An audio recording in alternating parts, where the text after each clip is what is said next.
చూడండి అది చూడు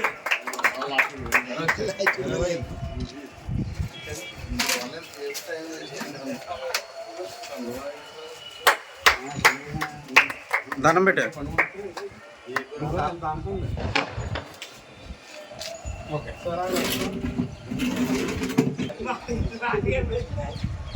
యాంకరింగ్ లాగా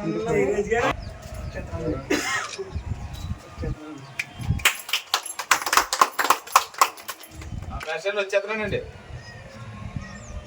కృష్ణమాధి గారి నాయకత్వం, గౌరవ శ్రీ కృష్ణమాధి గారి నాయకత్వం, గౌరవ శ్రీ మందకృష్ణమాధి గారి నాయకత్వం,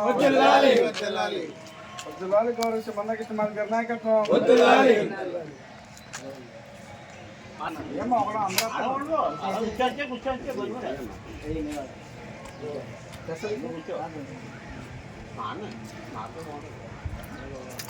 వికలాంగులకు 6,000 రూపాయల పెన్షన్ ఎజెండాలో పెట్టించిన మందకృష్ణమాధి గారి నాయకత్వం. వికలాంగులకు ఇచ్చిన 3,000 నుంచి 6,000 రూపాయలకి ఎజెండాలో పెట్టించిన మందకృష్ణమాధి గారి నాయకత్వం. అధికారంలోకి రాగానే వికలాంగులకు 6,000 ఇస్తామన్న చంద్రబాబు గారి నాయకత్వం. రాగానే 6,000 ఇస్తామన్న చంద్రబాబు నాయకత్వం. అధికారంలోకి రాగానే వికలాంగులకు 6,000 రూపాయలు పెన్షన్ ఇస్తానన్న చంద్రబాబు నాయుడు గారి నాయకత్వం. వికలాంగుల ఐక్యత, వికలాంగుల ఐక్యత. వికలాంగులకు 6,000 రూపాయలు పెన్షన్ అన్న చంద్రబాబు నాయుడు నాయకత్వం, టీడీపీ నాయకత్వం. ఒకేసారి వెళ్ళాలి 2 క్లాసులు. మళ్ళీ నన్ను పిల్లలేదని నారాయణ కోపం ఇస్తాను నువ్వు. అది మాట్లాడరా. టీడీపీ రావాలి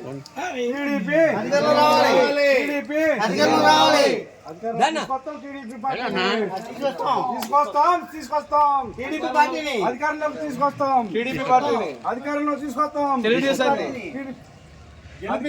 గెలిపిస్తాం, చంద్రబాబుని గెలిపిస్తాం, గెలిపిస్తాం, గెలిపిస్తాం. చంద్రబాబుని గెలిపిస్తాం. సైకిల్ గుర్తుకే మన ఓటు, వికలాంగులంతా ఓటు, వికలాంగులంతా మన ఓటు, సైకిల్ గుర్తుకే వేయాలి, గుర్తుకే మన ఓటు వేయాలి, సైకిల్ గుర్తుకే మన ఓటు, సైకిల్ గుర్తుకే మన ఓటు. జై తెలుగుదేశం, జై తెలుగుదేశం, జై తెలుగుదేశం. వద్దులాలి కృష్ణమాధి గారి నాయకత్వం, వద్దులాలి కృష్ణమాధి గారి నాయకత్వం.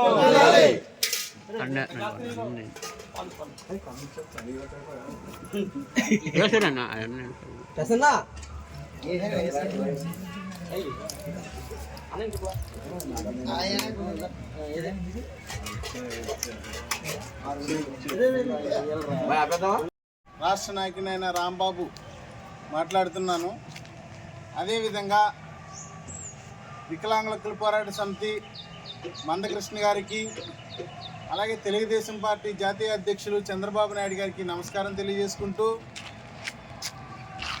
వికలాంగుల గురించి వ్యయ ప్రయాసలు కూడి ఆయన మా చిన్నతనం నుంచి కూడా మరి ఎంఆర్పిఎస్ కృష్ణన్న నాయకత్వం, ఆయన ఇంట్లో ఉన్నా కానీ వికలాంగులు ఎలా ఉంటున్నారు, వికలాంగుల జీవన శ్రేయులు ఎలా ఉంటుంది, వాళ్ళ బాధలు ఎలా ఉంటున్నాయి అనేటువంటి అధ్యయనం చేసి వికలాంగులకి గతం నుంచి 250 రూపాయల పెన్షన్ కాడి నుంచి ఇప్పటి వరకు కూడా ఆయన పెన్షన్ వికలాంగులకు 6,000 రూపాయలు అవడానికి కారణం మరి కృష్ణన్న గారు. అయితే ఆ కృష్ణన్న గారికి మరొకసారి కృతజ్ఞతలు తెలియజేసుకుంటున్నాను. ఇటీవల కాలంలో కృష్ణన్న గారు ఆంధ్రప్రదేశ్ రాష్ట్రం వచ్చి వికలాంగుల కష్టాలు చూసి మరి ఎంతో దౌర్జన్యంగా ఉన్నాయని మరి ఆయన గమనించి మరి ఎన్నో ఉద్యమాలు చేసి ఈరోజు మరి జగన్మోహన్ రెడ్డి గారు అపాయింట్మెంట్ అవ్వడం జరిగింది ముఖ్యమంత్రి కాబట్టి.